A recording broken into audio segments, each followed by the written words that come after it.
Right, I have so many questions about this, and we'll also talk about the history of this as well, because it has an interesting history.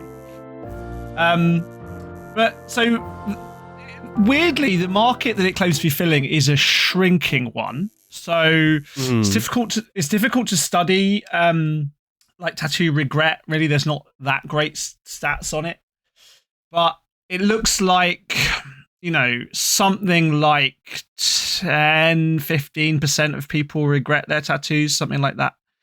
And most people that regret their tattoos don't regret getting a tattoo. They regret the specific tattoo that they have gotten. So very few people who are tattooed regret having tattoos at all.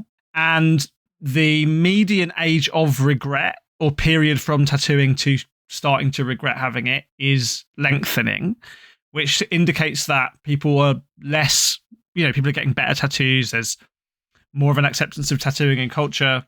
With all the caveats, more acceptable than ever, you could say. Well, yeah, with all the usual caveats that I put on that phrase. But yeah, like so fewer and fewer people are regretting their tattoos. So it seems like a weird, if that's your kind of market. And as you said, lots of their marketing is about this kind. They have their quote unquote no regret guarantee. So it seems a bit weird that in a cultural climate, you know, if I was on Dragon's Den, for example, this is being pitched to me. This is the thing that I would say, like, this is actually not a growing market. It's a shrinking one because fewer and fewer people are regretting their tattoos. That's the first thing. The second thing is, and this is something which, again, we'll talk about maybe in the context of history, is like, even if this did work as advertised, right? Even if, let's say, it was possible, and so, you know, let's take their claim that at least some of the tattoos they've done have completely disappeared, right? It's clearly not working for everybody, but they have photos on their website, and you know, they claim that it, at least in some circumstances, this product and this chemical, you know, mix, this mix of products that they've created, which they say is easy to break down by the immune system. Let's say it does work. Even in the best case scenario, you've got a shit tattoo for most of the time you've got that. Yeah. Because it'll look good for like a bit and then it'll fade. And the photos that are in the New York Times article, and even the photos that are on their own website, you have a shit faded looking tattoo. But right? This is the thing, and you know, maybe these people who are getting these are the most pure tattoo enthusiasts because they are accelerating the process that everyone will eventually go through if your tattoos will eventually look a little bit shit. Well, yeah. Well, this is also weird, right? So the other reason why this seems to be a strange market proposition is that, like, it's easier, like, tattoo removal technology now, lasering, is better than it's ever been. I mean, again, not perfect at all, but tattooing removal is as good as it's ever been in the history of humankind, you know, bar amputation, I suppose. We'll do a whole episode about the history of tattoo removal. But, and ironically, tattoo removal works really good particularly on black, and black's the only color that this stuff comes in.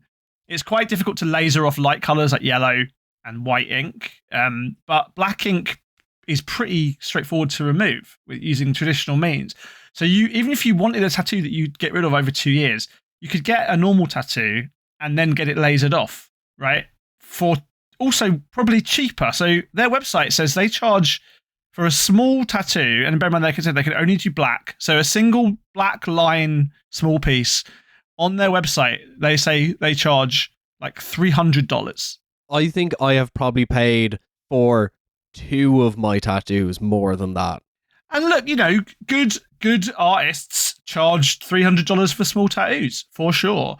But I'm absolutely astonished that the very simple line work stuff that they've got on their website, people are paying $300 up to $500 for. Because, yeah, it's just, I don't get it.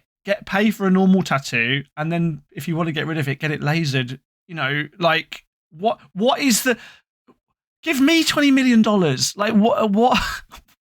Oh, I'm sorry. The last thing I was going to say, speaking of the point about, you know, maybe their marketing, their website marketing includes loads of pictures of people who are heavily tattooed. Like, their main picture on their FAQ page is a customer with full sleeves, like clearly not done by them. So it seems like someone who's already heavily tattooed has even less reason to go and get tattooed in this place. Like, I don't get it. I don't get it. So, I was just while we were talking, and I'll talk about this in 2 seconds, but first, so I know we joke about the thing that, like, tattooing is more acceptable than ever now, but, like, I think there is, like, a little bit of a truism in that, not in terms of, like, it just its ubiquity, but I think if you look at it from a market sense, then really tattooing is now more acceptable than ever because there is much more of a commodified market around it. That's definitely true.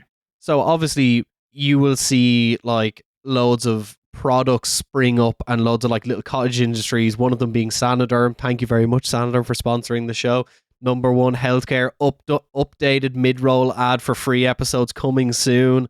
But with that in mind, I think it is natural that there is going to be people who are going to seek to try and innovate on the materials being used in tattooing. Because I know we've talked about it before that so much of the pricing around tattooing goes into the skill of the artist and the time of the artist. Like when you look at the material cost of what actually goes in your skin, it's not huge compared to what you're actually paying. And a lot, when you look at companies, the margin on them innovating is actually quite small, like how much money they have to put into developing new products. So while this is like a really, really, really fucking stupid idea, I can understand the reasoning for them trying it. But I found the lady that's quoted in the New York Times founded a Reddit group for people who have gotten ephemeral tattoos, and I'm just like scrolling through them. All tattoos look like ass, but there was a post in it from what I assume is Jeff who is the founder of Ephemeral Tattoo. And it's about how does Ephemeral price its tattoos? Because we mentioned, small tattoo costs $300. So, how does Ephemeral price its tattoos? Jeff says, one of the most popular questions we get on social, via email, and here on Reddit is about our pricing. So I'd like to address the topic here as it pertains to Ephemeral and also share some observations we've made about pricing in the tattoo industry at large. Any tattoo artists who are going to listen to this, feel free to message me on your thoughts on what I'm about to say. And this is a quote. The current state of traditional tattoo pricing.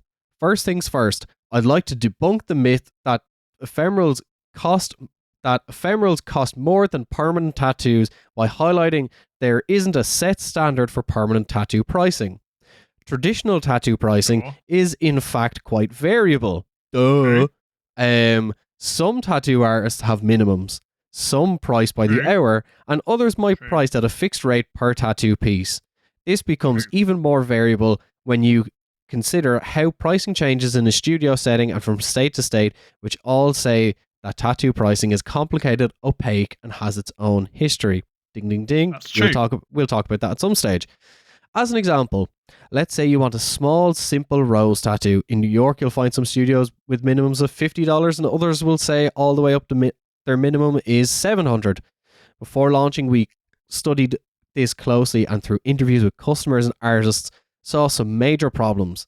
Yeah, but the people charging $700, and there are some people who do that, are at least by some claim some of the best tattooers in the world. Mm-hmm. Like, and that pricing is not to do with the disparate of quality. It's about people who want to be tattooed by those specific artists who are name artists, and you're paying. Yep. They can charge that because people want to get tattooed by them. Like, that's what a weird argument. What a weird argument that is. It gets weirder.